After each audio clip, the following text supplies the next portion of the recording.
So you've been digging into this book, right? Remind That's us right. what the book is. Can you show us?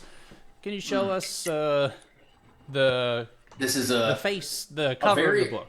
well. There has no cover. This is a very Oh well, what's the old. binding say? Yeah, the binding. Yeah, here you go. I guess it'll be backwards, but Formulaic Language and the Lexicon. Very interesting. Um, Yes. Borrowed from So what University of exactly Edinburgh is the Library. book about? Um, it's about formulaic language and kind of, I would say it's kind of presents kind of a challenge to the paradigm of your standard run-of-the-mill kind of mainstream linguistics theory about how the lexicon works. The lexicon is kind of like your mental dictionary. It just means where you store all your words that you use to speak, and Your word hole. your word hole. So it's obviously it's it's Yeah. very theoretical, and but it draws on a lot of data about formulaic language, and um, yeah, I guess I don't know. Ask me another question, and I'll get into it. I guess about it talks about Okay. formulaic language. Um. So it's a study of how we derive our lexicon and No, how so we formulate word banks in our heads. yeah, so I almost don't know where to start. Like earlier, we were talking about geometry and how math relates to the physical world, and humans can't perceive the physical world directly or like in its raw form, so we have models or kind of made up human languages that allow us to translate phenomena from the real world into stuff we can talk about, and then we build up models, as you said, and that's basically what Yeah. linguistics does too. That the kind of the mainstream thought is or modern linguistics is led by Chomsky and all his acolytes, and Well, isn't it Chomsky dead? no, he's not dead. No, he's like Oh, he's 94. not dead. Oh, No, okay. no, no, no, no. I He's thought not it was. I thought he passed dead. finally, No, he's like a year or 94. two ago. No, no, no. Yeah. Um, Okay. um, and anyway, point is, what's in the mind representing language, like how you know your language and how that knowledge is encoded and all that. Obviously, we can't directly open someone's mind and see, but linguistics is all about forming models around that sort of thing. And Chomsky's school of thought has been very influential, and that's the kind of linguistics that I learned they call it generative linguistics. It's the kind of linguistics that I learned when I went to Michigan State. It's pretty much, I think it's probably mostly in the U.S. In Europe, it seems like there's a little bit more flexibility, but in the U.S., it's just generative linguistics. It seems like. Anyway, so she challenges a lot of the notions. The point is, so I don't know how to even start from this, but like, there's how to describe this.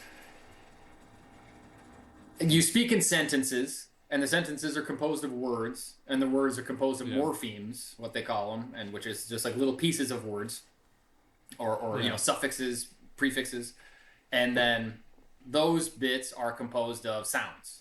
So it's sort of generative grammar is all about kind of breaking up these pieces into smaller and smaller constituent parts and showing how they combine and how they pattern, and to what extent are the speakers aware of them? How do they use them? How do they combine them?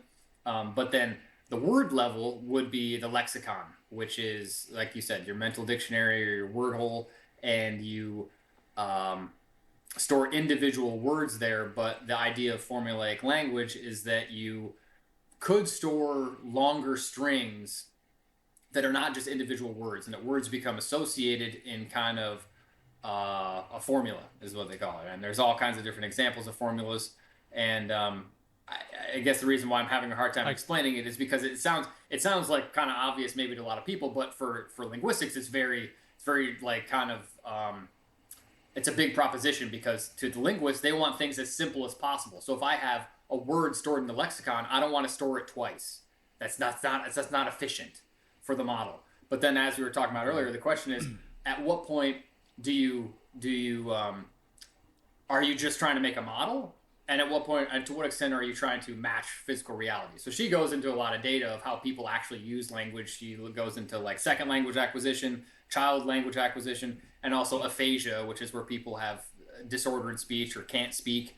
And they can speak maybe to some extent, but there's certain patterns to their mistakes or to their ability or inability to speak. And anyway, tries to make a model more based on the data rather than just like the theoretical efficiency. Okay, so I guess my question about that would be, I guess, two things. A, is this more describing,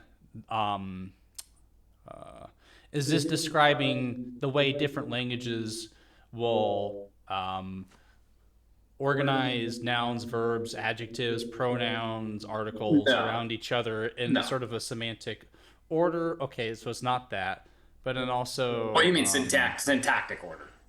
Yeah, that's what I meant. So you mean like articles come before the and that's a big part of how our languages, like how our grammar is defined in linguistic theory is, okay, are there articles? Do they come before or after? Do adjectives come before or after? And that's kind of like a parameter that gets set in the language. So then the learner has to learn that when it's starting. And then, anyway. No, formulaic language is the idea that, you've ever heard maybe of collocations. Yeah. A collocation is two words that tend to go together. For example, one of the early examples she gives in the book is little. If you ask someone if little and small mean the same thing, do you suppose they mean the same thing? Depends on the language, I guess. Well, in English, the word the word little and the word small, they mean the same thing, right? Well, functionally, they mean basically the same thing. I'm not sure if you're saying it's not a trick question. Where they come from. Yeah, it's not a trick question. It's not a trick question. They mean the same thing. They mean sort of diminutive, Yeah. But in forming a phrase, and she actually shows this in like real data, that you're 9 times out of 10 people are going to say little girl, not small girl. Yeah. So, and that makes sense. And you can kind of reflect and go, oh yeah, that's right. If I was going to talk about a little girl, I would definitely say little girl. I wouldn't say small girl, right? And you might say the same of a little boy or a small boy. Maybe that one's a little bit less. Maybe that attraction between those two words is a little bit more or less. But with girl and little, it seems to be little girl, not small girl. And that's a collocation. And so then the question is, do you have to store that association between those two words? How does the speaker reliably select that combination? Why do they reliably select that combination? And does that mean that combination is stored again in the brain? Because then that would mean that you'd have little, which has a meaning associated with it in the lexicon. And then you have girl, which has some meaning that's associated with it. And then you also would store separately the formula little girl. The sum is greater than the parts. Or it's actually like a separate entity. Whereas generative grammar is traditionally very atomic. It takes all the little elements, the atoms of linguistic mechanisms, and as long as you have all those pieces and then you have rules on how to combine them, then you don't have to describe anything else. Because the speaker just knows, and that's what we were talking about learning Spanish or something like that. You just learn the words, then learn the grammar, and then boom, you speak the language. But it's obviously not how it works. And part of what gets her, I think the reason why I got into this is I read a different research paper from the 80s talking about the similar topic of, and they mentioned that one of the telltale signs of a non-native speaker is that they don't speak idiomatically, which means that they don't use the right formulas. They might speak perfectly grammatically, like the adjective comes before the noun. There's a verb that comes after the subject, and then the object comes after the verb, and that's English. Oh, perfectly grammatical. But they don't use the right formulas. Anyway. Okay. So this book's more about how and why we choose to group certain synonyms together. Not synonyms, based but on certain circumstance. You phrases. know what I'm trying to say?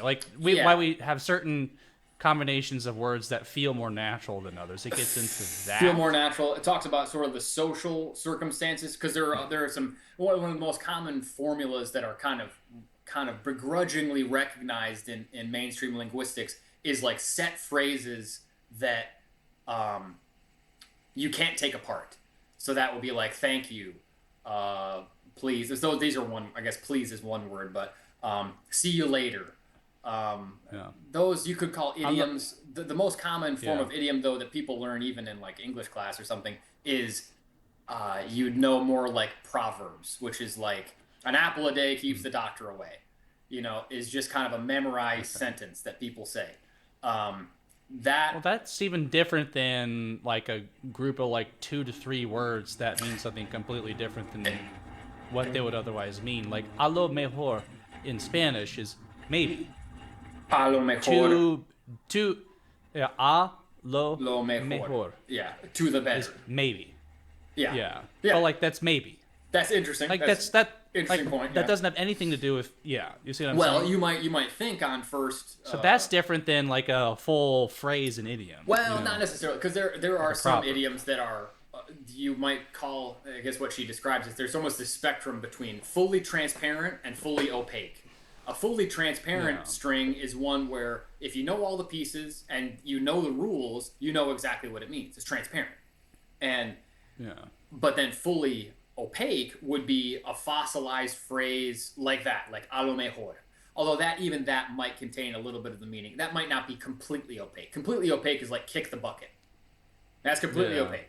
If you don't know the idiom, you don't know what it means.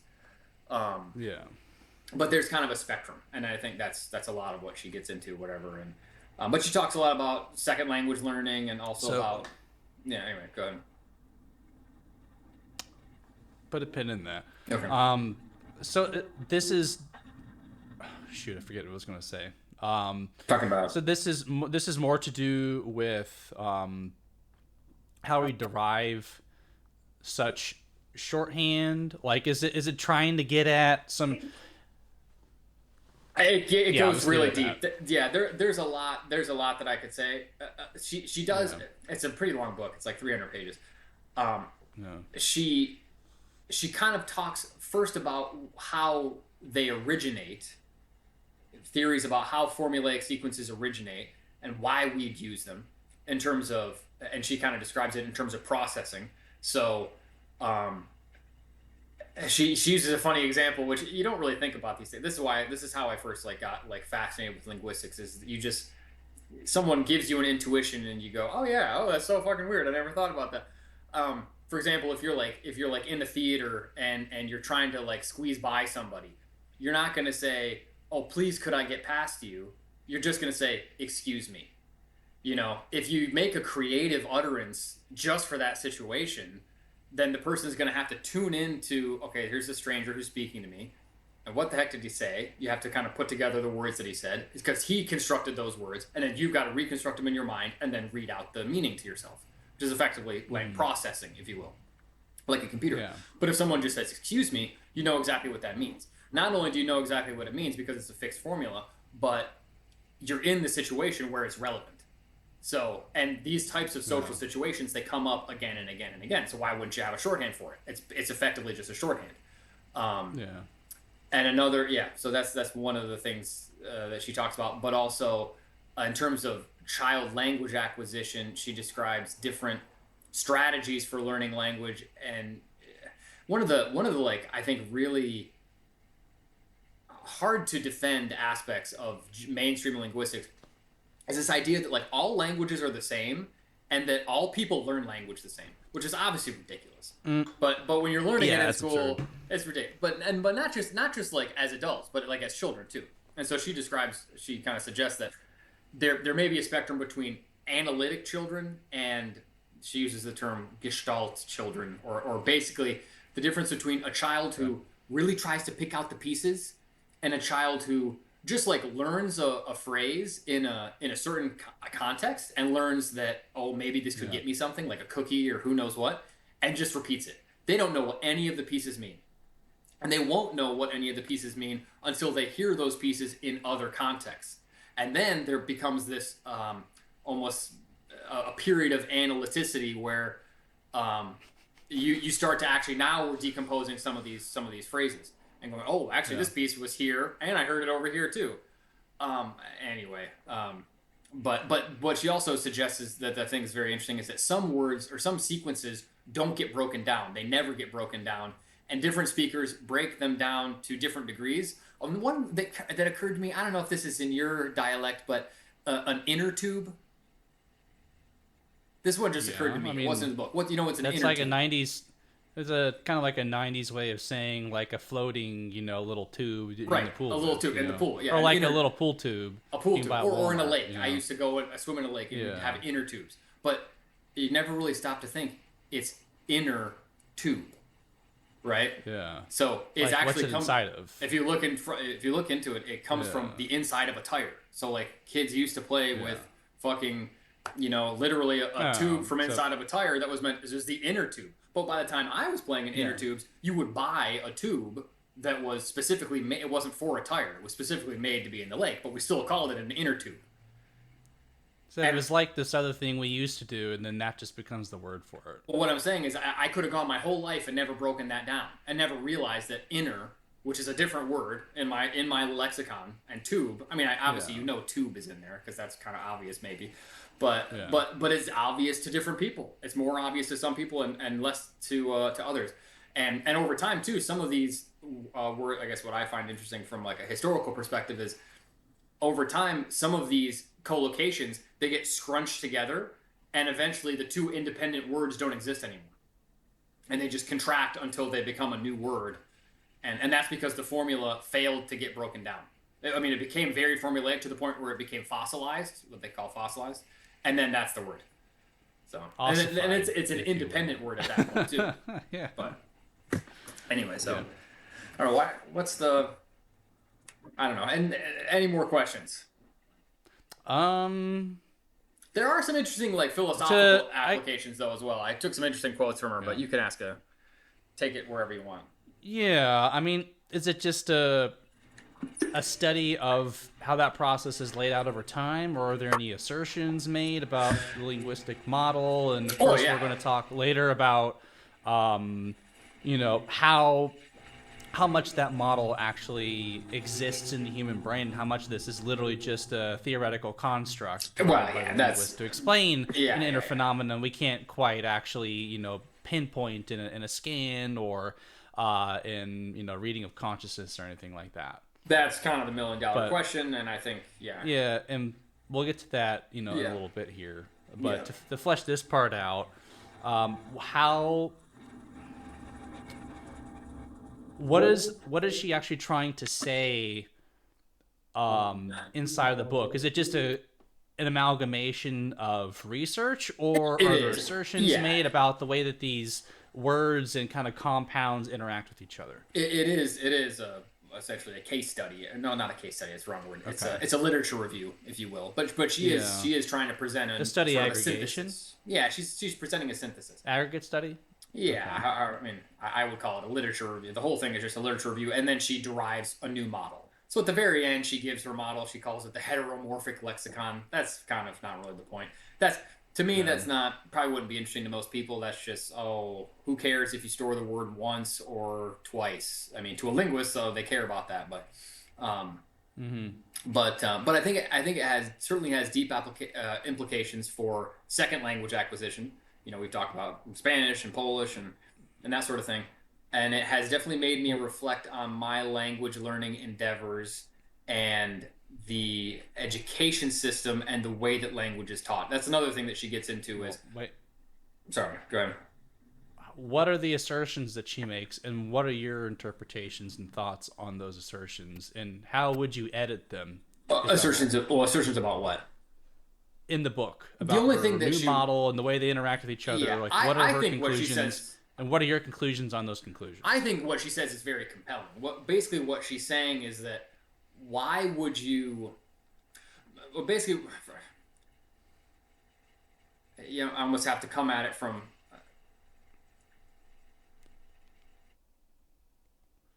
A lot of emphasis goes in first language acquisition. Like I took child language acquisition in college. goes into, Yeah. oh, the child has to break down words and find the word boundaries. But she's suggesting, as I think is common sense, that the child can't do that right away. And the child probably doesn't do that right away. And that even the concept of a word is kind of an academic, or not even academic, a sort of a concept rooted in literacy, which I think is a huge takeaway from the book. And actually, in the whole Western world, now that literacy is like 99%, none of us actually fully learns our language until well after we can read. And even the way that we think about language, and that we call that meta-linguistic reasoning, kind of that would be told we're like 9, 10, 11 years old, right? Like, what? For some people, that might be told they're like 13, 15 years old. You mean when they fully learn a language she after suggests, they're able to read the language? Yeah, she actually suggests it's more like 18. And I think she's actually pretty... She presents some studies about what's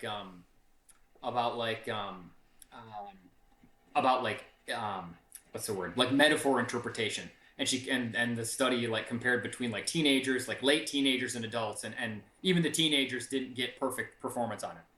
Because you might suggest that a lot of linguistics or language use is rooted in life experience. I think that's sort of the takeaway for me too. But a lot of cognitive science, and I remember learning this in undergrad as well, it became very modular. So it was like, okay, we have this whole linguistics module, and that's just one part of the brain. Okay, obviously it's integrated with social life and the motor system and other parts of cognition, because you have to have like information that goes into the language device, right, at some point. Yeah. So they've got to be linked somehow, but we'll worry about that later, right? Yeah. And to some extent, studying it as its own thing makes sense, because it's just kind of easy. Okay, let's just separate. All science does that. We're going to separate everything else out. It reminds me, actually, we were in high school, and you remember Gingrich was the physics teacher. I think it was him who said this. Yeah. And he made a joke about physics teachers. I don't remember what it was. It was like, the joke was like, the physics teacher's talking about a cow, and he's like, pretend the cow is a cube or something. I don't remember what the joke was. It was better than that. But the point is, the physicist pretend the cow is a Minecraft cow. Yeah, the physicist is always saying, just pretend for a minute this. And I think the problem comes in theory when you forget that you're just pretending. And this is like this other dissertation I was reading as well, talking about this very idea where at first we start by saying we're just going to exclude all these phenomena because it's too much to deal with right now. We need to just focus on this. And we know that we're kind of like when you talk about the rate of gravity or the acceleration of gravity, you ignore friction, you ignore air resistance, right? Because it's just easier. And when you're doing like little math problems with high schoolers, right? But eventually, if you're going to launch a rocket, you have to account for that, right? Mm-hmm. Anyway, and I feel like there's been this whole trend in linguistics, but probably a lot of other fields, where practitioners forget that they were just pretending. They were just anyway, sorry. I remember what I was. Oh, we were talking about how it's rooted in life experience. So you can't just study language as just its independent module. So you're right. You don't completely learn your language till you're at least late teenager, if not later. Anyway, so you asked a question, yeah.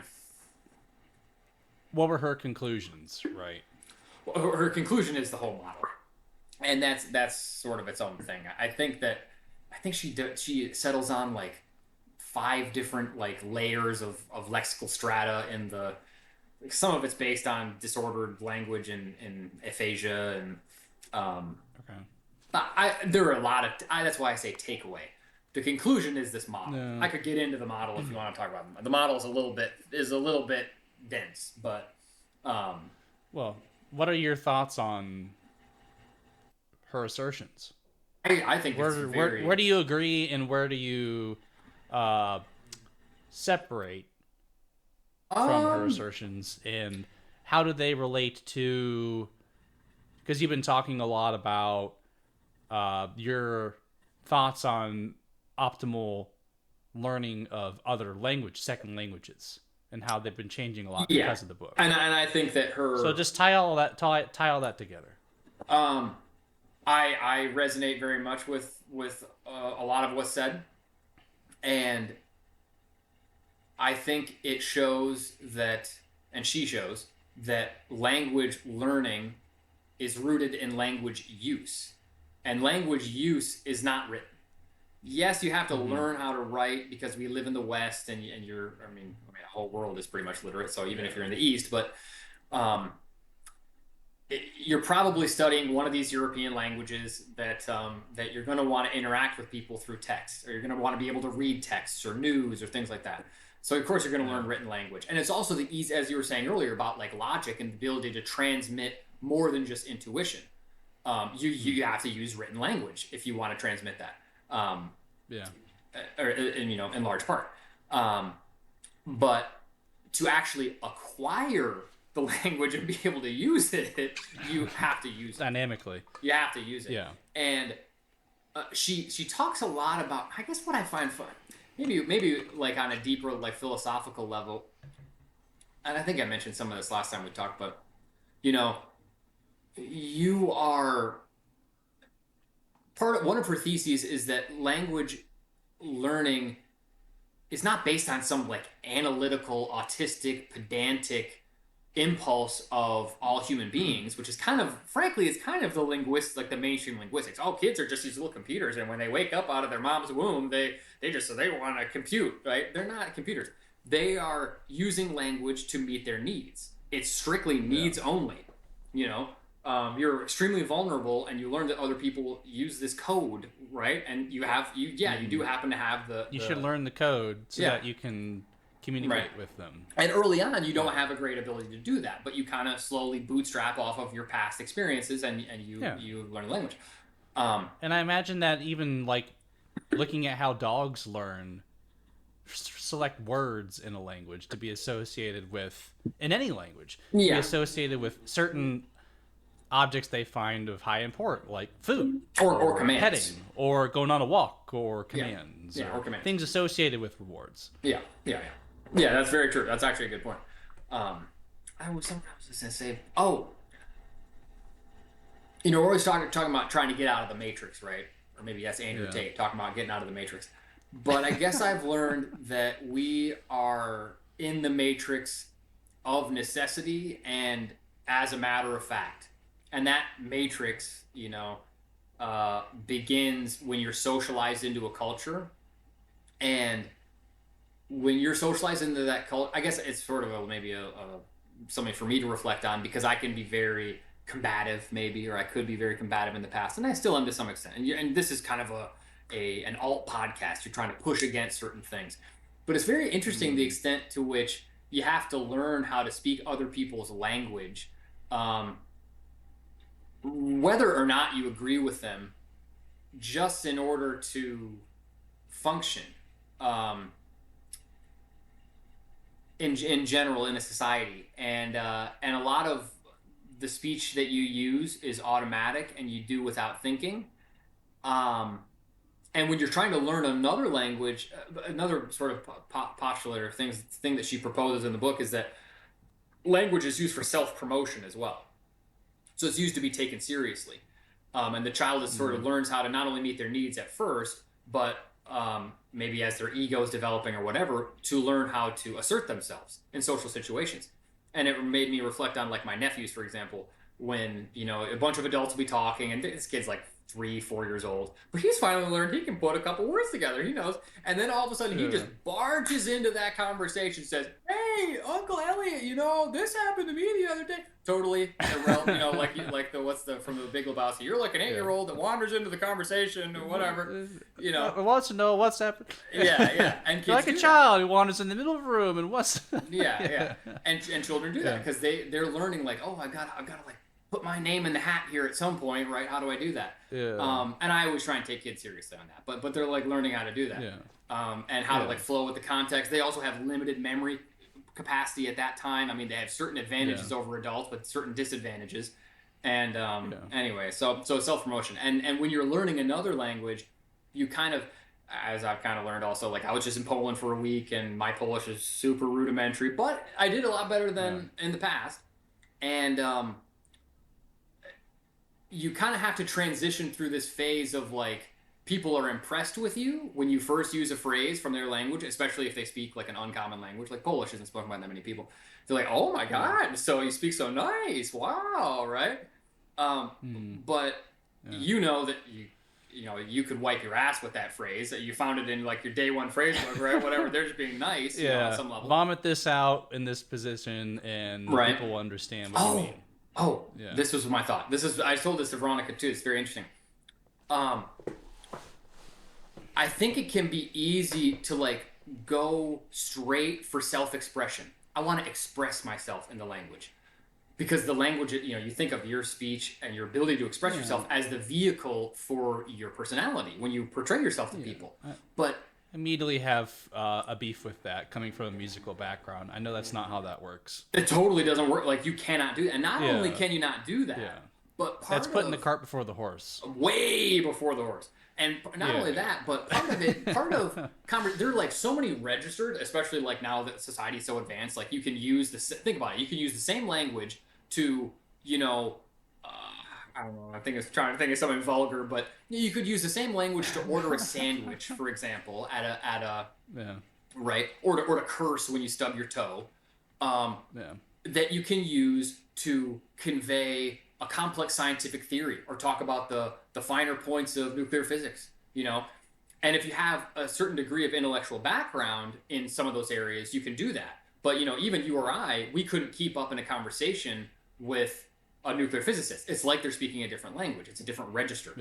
It's English, but it's a different register. And when you're learning a language, you're learning all these different registers. Oh, the register when I'm at the grocery store, the register when I'm talking with family, the register when I'm in class or whatever, right? You're trying to sort of build up on that. And even when you get to, which I have not gotten to, a point where you can communicate like real thoughts and opinions about like slightly more complex topics, you also have to learn a different book or different on the same topic of formulaic language. A different paper describes it as subject matter codes. So it's like certain ways of talking about certain topics.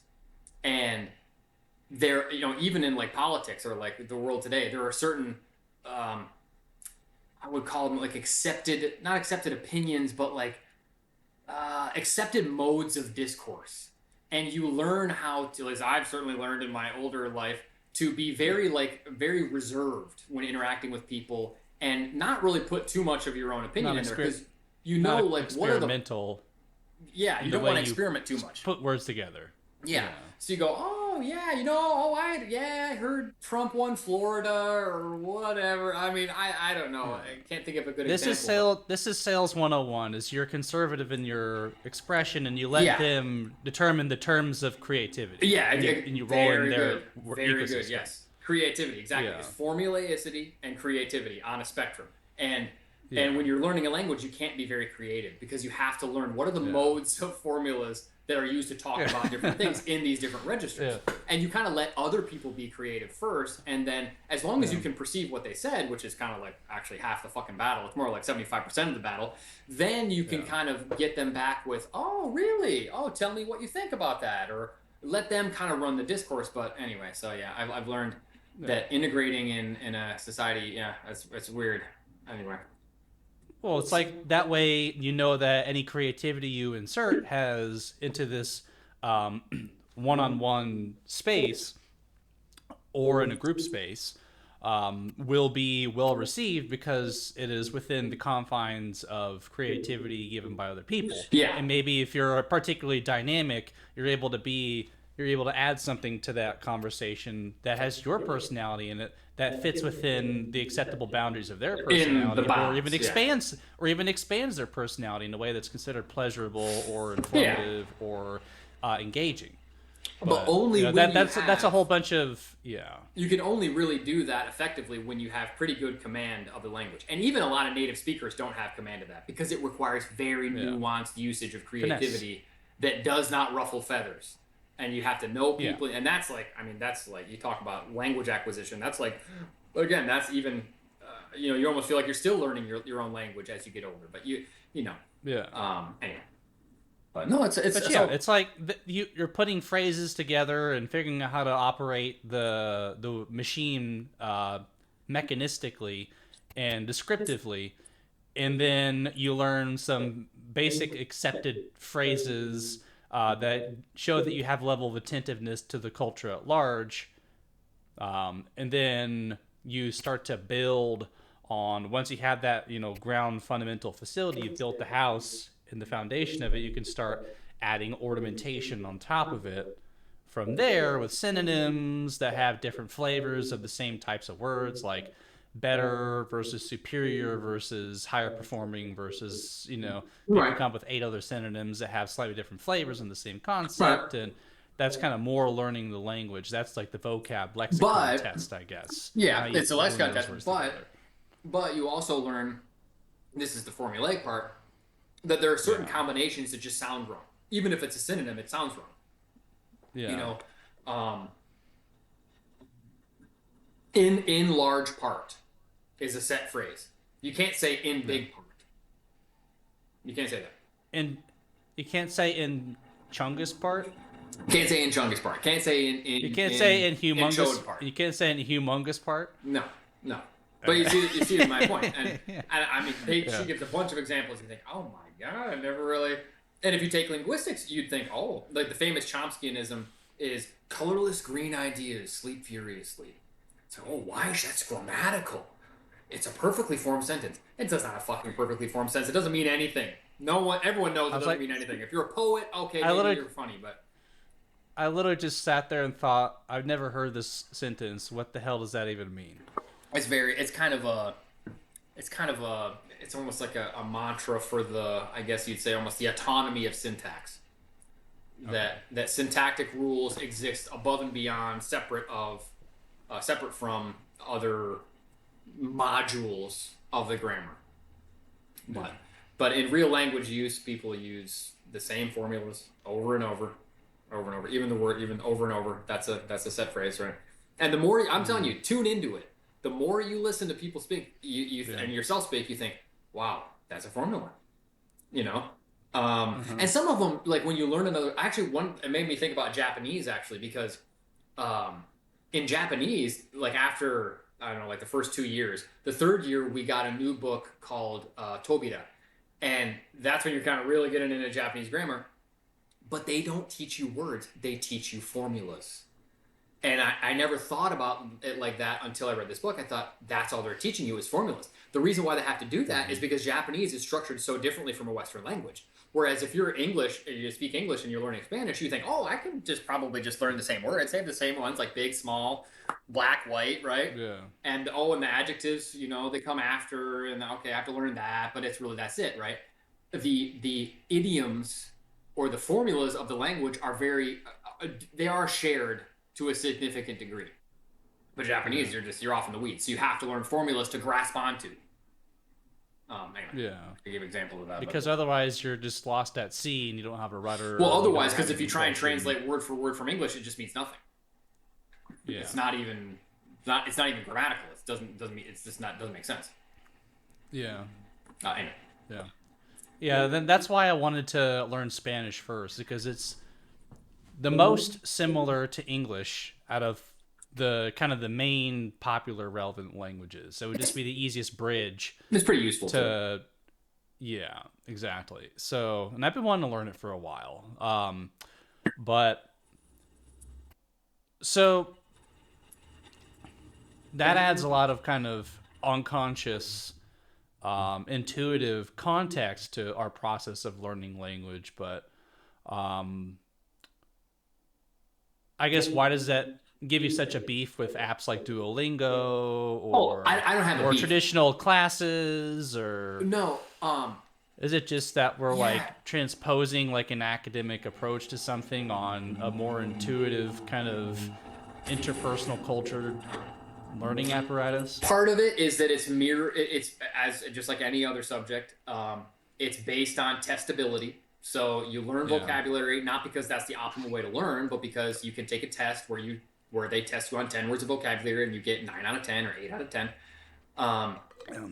But also, especially, I mean, it depends on the language, because like I get with Japanese it would be kind of difficult, but you're just like a bunch of gaijin talking to other gaijin. It's very, very artificial. you're a bunch of foreigners talking to other foreigners.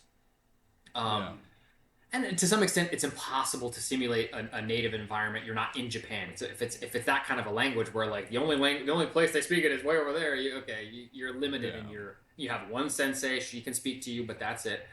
But even the way, I guess the way that it's framed, and maybe it's my misapprehension. And as I told you before, there was a few classmates in my Japanese classes that I felt very successful in a way that I wasn't, because they were very social. And so they just learned what to say at the right times. And for some like, pedant like me, or maybe like others, it's easy to go, oh, well, they don't really know. Maybe they don't really know the language, but it doesn't really matter if they know the language or not. They know to say that at the right time. That means they know the language. That's what it means. That's what knowing the language means. To some extent, knowing how to so it's very social thing.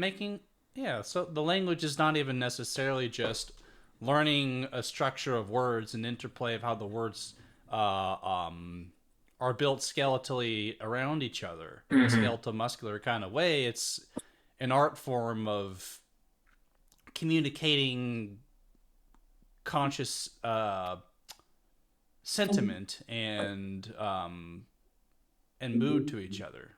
And also, speaking of Duolingo, I don't have any problem with Duolingo. I've used Duolingo, but it's only useful for like the first stage of language learning. And by the time you're like, I've seen a bunch of like posts on our Polish Reddit about people posting Duolingo, and they're showing the little like sentence, like the words are scrambled. They say, oh, put the sentence together.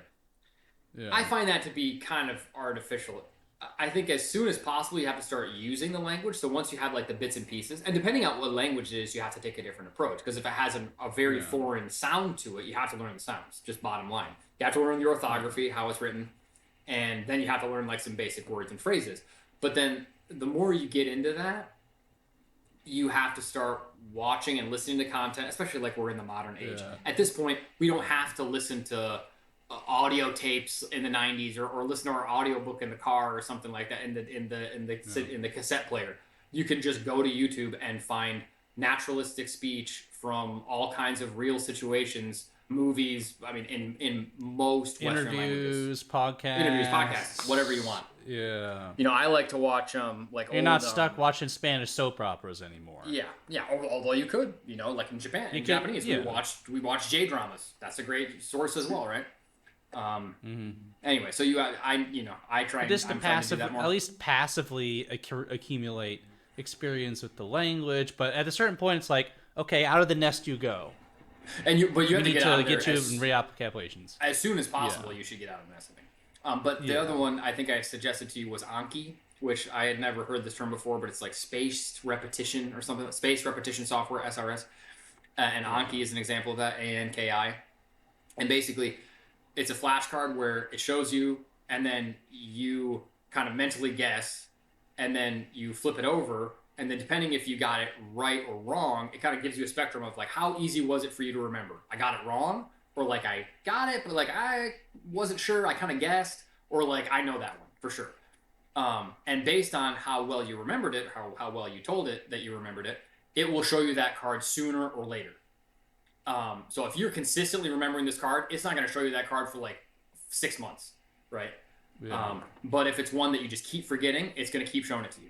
And it's this whole thing. I've known about that for years. That's been around since at least undergrad. But that's very useful. And I find that almost more useful than Duolingo for building vocab. And that was SRS. That was spaced repetition software, but the software that I used is Anki, ANKI. Yeah. Anki. Super good. You make your own deck. Although there's probably decks. I bet you could download pre-made decks online. Yeah. Okay. But yeah. Because all you're trying to do is just like playing music and also improvising in music is you're building a vocabulary that you can pull from dynamically. In real time. I would say that's when you say like I've learned the languages. I can not only can I pull from this vocabulary in real time, I can also react to kind of the world of other people in exchange Yeah, it's more comparable to improvisation in music than it is to proper like concert playing. You know what I mean? It's improvisation, 100%. Yeah. Yeah. Like I don't want people who are learning like second languages. The thing you notice is that you can tell that like the gears start turning when they're forced to react dynamically, and especially react dynamically with words they may not remember or haven't learned or haven't heard before. Yeah. You can like see the gears start turning, and they're trying to produce something coherent in your language instead of their language, right? Yes, yeah. They translate, yeah. But that's why formulas are very important, because you have a set phrase that you already know how to say. You're not translating. You're just, in this situation I can say this. More of discourse is like that than you think. Yeah. A lot of things that people say are just like testing for agreement, expressing dissent, asking a simple question, or I don't know, giving something. Like, what do you say when you give something in English? You give it? No, when you give someone to someone in English, what do you say? Here you go. Here. Yeah. Or here you go. Yeah, but here, which is kind of why do we say here? I don't know. We just say that, right? It actually doesn't really make sense. It's like, because here is like, it's right here. Yeah, exactly. Yeah, if I learned it, but it's implied that what I'm giving you is right here, and you should do something with it. Maybe that's where it comes. Who knows, right? Yeah. In Polish they say oto, or I guess that's kind of casual, but yeah. But then you learn other things to say, right? Yeah, kind of like how there's formal and informal conjugations of directive verbs. You mean in Spanish, which is a way of saying like, like use this, or please, sir, please, use this here, or, please give, Senora Gomez this, like you're talking about, or like you're talking about to and instead. Yeah. There's different conjugations for verbs if it's formal or an informal command. Right. So, like in English, that's all tone of voice. It is, but or context of the words. It is actually. Well, I would challenge you to think about it. It's not just tone of voice, because you actually don't use the imperative, the actual command, as often as you think. Yeah. You don't say, "Give me that." You say, "Could you give me that? Could you open the door? Would you open the window?" Those are like kind of politeness formulas. Yeah. It's an indirect question, or actually, it's an indirect command. Yeah. The directness of the command is implied to be less formal or more aggressive. Yeah, and that's why, like, when you learn things just in terms of grammatical function, it doesn't really make any sense, because things have a discourse function beyond their grammatical function. So, and a lot of language is indirect. That's another kind of topic, I guess, that would be orthogonal to the formulaic language, is that a lot of formulas are used for indirect expression of certain things, and some languages are maybe a bit more indirect. I mean, Japanese is very classic, or like thought of as being very indirect with certain phrases, but English does it more than you think. Yeah.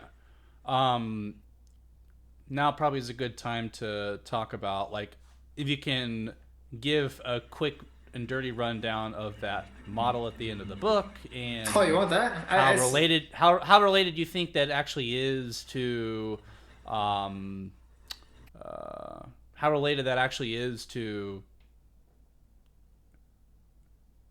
how much of a construct, that mental construct, that really is, or how related that actually is to the brain activity. Yeah, it's all a mental construct. It's not really like a neurolinguistics paper, but I think if you got deep into neurolinguistics, you'd find it's all a bunch of, I don't want to say BS, but it's like jargon. Most of what we can do is, like, I don't know, single neuron recording and like EEGs, so we can say, oh, look, there seems to be brain damage in this area and of the brain, and this is impaired, so maybe there's some connection between this area. But we also know that the brain can adapt, and actually now I'm using this side for this function that was previously. So I don't know that it's neurologically. You don't think it's relevant to really cover the model? No, I think it's perfectly relevant. I have to kind of look at it. Okay. She has like a little diagram, but Oh, okay. Blah, blah, blah, blah, blah. Blah, blah, blah, blah. Oh, wait, actually, I don't think that's it. Um, Yeah. yeah, she basically divides it into like 5 strata where is it? Oh, here you go. The grammatical lexicon, the referential lexicon, the interactional lexicon, which she describes as routines, like "great to see you," "look out," "of course." Um, lexicon 4, she says memorized, like she kind of puts a big emphasis on like memorize like rhymes that kids learn, and like I don't know if you memorize like So she says Hamlet's soliloquy. If you learn Hamlet's soliloquy, okay, that's got to be stored like on its own somewhere. I think that might be a bit. I don't want to say it's a reach, but yeah, it's got to be stored somewhere. I don't know if it's its own part of the lexicon, but it could be. And then the 5th, she says reflexive, which is basically expletives. And the reason why she puts that in its own part, actually, this is relevant. I was going to bring this up with you, is because she's looking at aphasia, which again is people who've had trauma to the brain in some way. They can't speak properly. Cursing is preserved surprisingly well in people with aphasia. And an example from someone that we know, Chillin, who Smash player, who had a stroke like a year ago, I think, or maybe more. A couple years ago. Streaming now. I think it was May time. I think it's only been about a year, maybe a little bit longer. Streams now, and he clearly has like muscle asymmetry in his face. Well, no, his face seems fine, surprisingly. But he now plays Melee with one. He has like a one-handed controller. It's pretty cool. But he cannot really speak.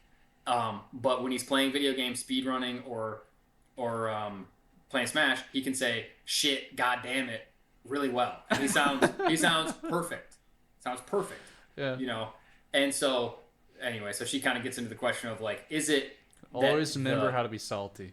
Is it that the memory salt is permanent? Is it that the other memory other parts of the lexicon are damaged, or is it that you just can't access them? And that's kind of also sort of a theoretical question. She's not pointing to any synapses because no one knows where any of these, and probably language is stored differently for all kinds of different people is another question, right? Anyway, so she goes. I would a lot imagine into it's a blend of both. What do you mean? Probably, yeah. That based on where the oxidative blood goes in the brain, it kills off certain brain cells, and some connections are killed off, but they're, recipient brain cells are still there. They're just nothing connecting them, so they're just dormant. Certainly could be. And that would be my guess. Godspeed to Chillin to recover, because that's brutal. But she describes a few different types of aphasia, some of which seem to preserve language use almost entirely, but she suggests that like people with more formulaic language intact might seem to be totally normal, but then if you try and get them to say things creatively, they can't do it, or they're very impaired in doing it. Like they all of a sudden have disfluencies, like they're constantly pausing if they're trying to say something, like you said, creative earlier. Yeah. But when they're using formulas, they can do it right off the tongue. So it's kind of, so that's, anyway, the heteromorphic lexicon. And then actually she has a second book I started reading. What are the 5 models again? The 5 categories. The 5 categories. Grammatical, which is like in order to, on account of. Right, those are multi-word strings, but they have a unified meaning. So you might think they're one unit, right? And and it serves a grammatical function. It's like a lo mejor, right? Yeah. 3 words, that'd but be a grammatical categorization. In the grammatical lexicon. Referential. Yeah, grammatical lexicon. Referential, she gives examples like give NP to NP. That's like give noun to noun. She's saying that's like a frame, because the problem that you run into with categorization is like you can have set phrases like an apple a day keeps the doctor away. That's an idiom, but then there are other idioms that require you to like put certain words in the right spots. So like take the piss out of somebody means in British English means like tease them or fuck with them. You know, you still have to put somebody in there, or give book to Josh is like a phrase, but it's but you have to put things in the right spot. Highly likely, lexicon. Highly likely. People don't say, people say extremely likely, but highly likely is like a collocation, right? Interactional, routine, which I already said, like great to see you. Memorized and reflexive. Mm-hmm. So anyway, parts of it are a bit dense. Yeah, but I mean, what would be your biggest takeaway there? I mean, it sounds like it's pretty much just that this is a more dynamic and cultured process than the descriptive linguists. Yeah, then just segment the words and put them in a box and then learn the rules, and then, or probably you already have the rules in your head because universal grammar or something. I don't know. Yeah, I don't know. It's not like you're not like learning the rules of Catan and then you just start playing Catan. Like, you know, once you know the rules of the game, you're actually able to start learning to play the game. You know how to play the game, but the game is a dynamic dance. That's true. Yeah. I see what you're saying. That's where the beginning of the process really happens. You're just kind of onboarding. I think when you're learning the structure and vocab and grammar. I think another big It's an onboarding process. It's not learning itself. Yeah, you can know the rules in your head, but how to put them into play on the moment is difficult. Yeah, I think another big takeaway for me is like we take for granted how highly specialized our society is, and she suggests like for some like not primitive languages, but languages spoken by more primitive cultures like the Maori in New Zealand or probably some others that I don't remember what it was, like some tribe somewhere, you know, they said that when they were asked to teach foreigners the language, they started teaching them phrases. They didn't teach them words and say, oh, the words go together like this, right? It's it's almost a very mechanistic, it reflects the mechanistic way of thinking of our entire civilization in the West. Yeah, right? I was going to say it reflects a Western approach to language, and not only language but thought. And you might wonder if humans actually always work that way, or if even we work that way. And that probably in more simpler... I would say we don't.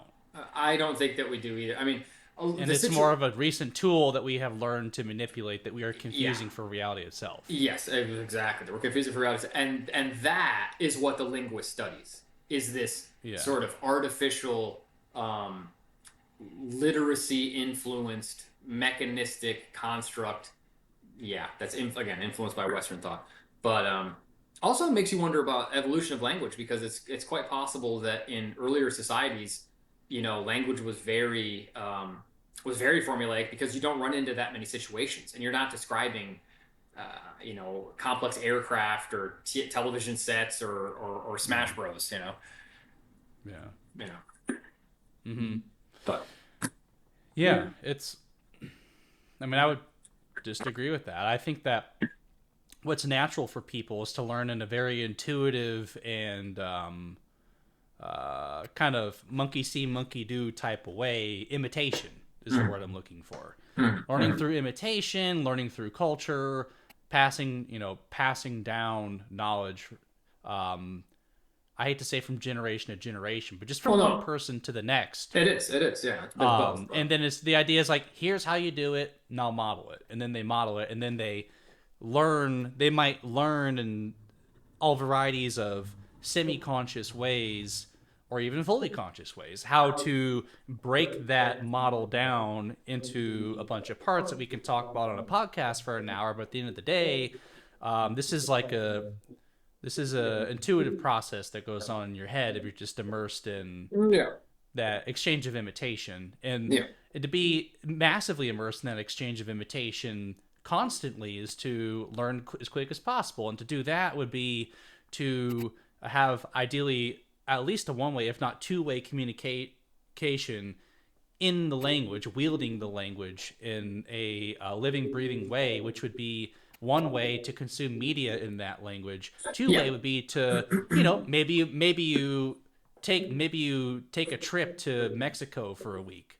and just see some sights and purposely plan some dynamic interactions with, this fun recreational thing, or this hike, or you go on this like tour with like these people, like you just maybe go to some restaurants and bars and talk to people, like, or just social events, like being in social situations with people who are forcing you to use that language, which is something we take for granted a lot in our culture, because pretty much all immigrants are being forced to do that with our language just to be in the USA. Whereas there's a whole lot less of that happening the other way around, and part of that's because of socioeconomic reasons, and just the way things are set up around the world. But I mean, it very well could be set up that maybe German or Russian or French was that main language, or just whatever. The way things shook out. But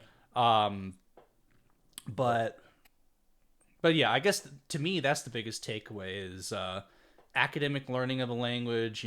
App, Duolingo, even Anki learning of a language is an onboarding process. It's not that's a good learning the language. It's onboarding for the language. It's not long-term use and retention of the language. And that's why all these people who took AP Spanish and AP French in high school, they're like, oh, I could speak Spanish or French to save my life now 5 years later, because they never were in a dynamic onboarding process. Whereas I imagine that people who stay bilingual, it's not that they're like wizards or geniuses, that Americans are stupid and that immigrants are smarter.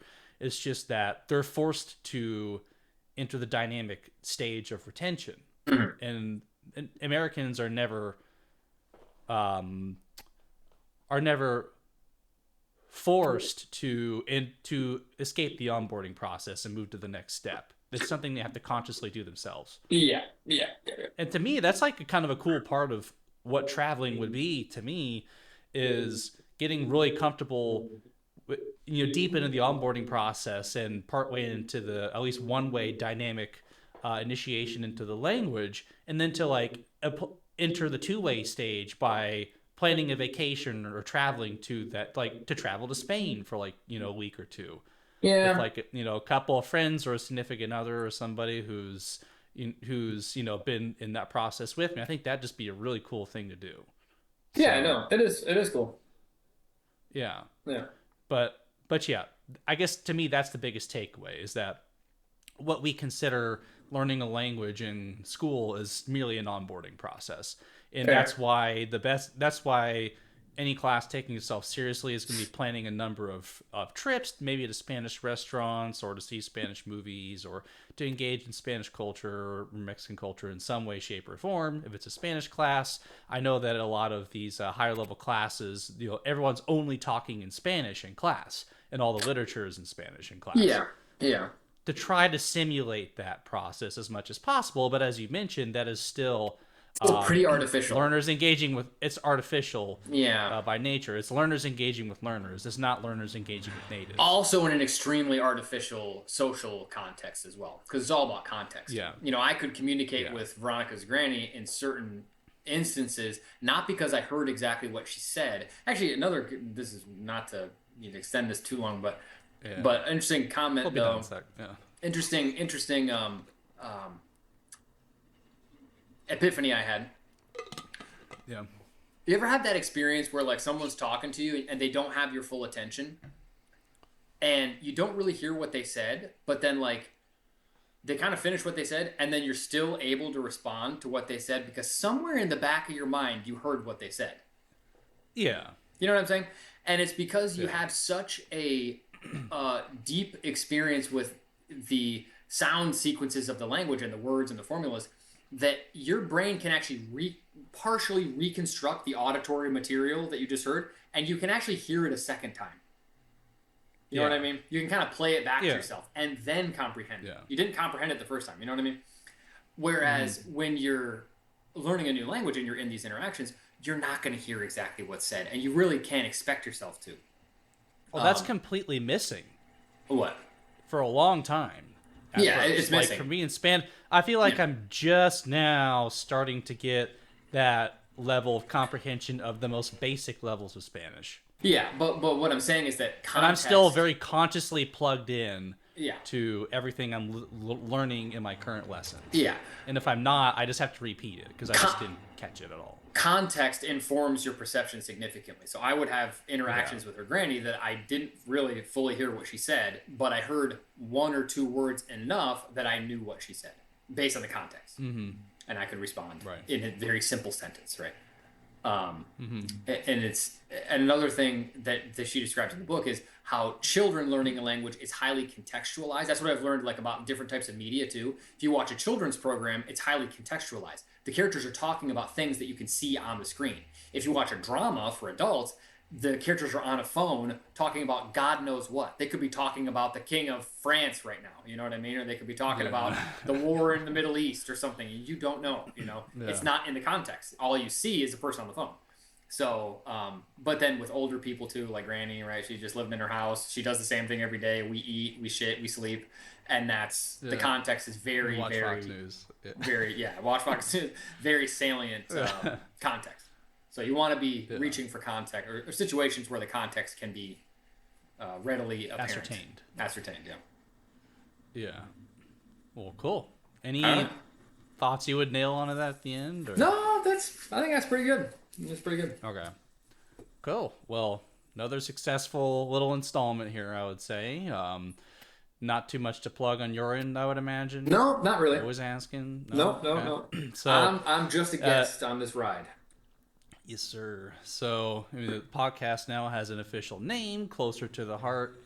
If you're familiar with the Rush song, then you're one of the cool kids. But it's at Closer to the Heart podcast on YouTube. You can find it everywhere over there. And so a lot of the stuff will still be plugged on my main socials as far as like short form stuff and Instagram, all that kind of like J Hart Bassoon. So it'll all be in the description for anyone who is curious to check out more of that information or communicate that to friends. Obviously, I would really appreciate it if you really enjoyed it, to leave those like, comment, subscribe, all that type of stuff, share. But we are going to be doing this, putting the episode up every single week, and let us know how you like it and what we can do to improve it. So with that, always a pleasure.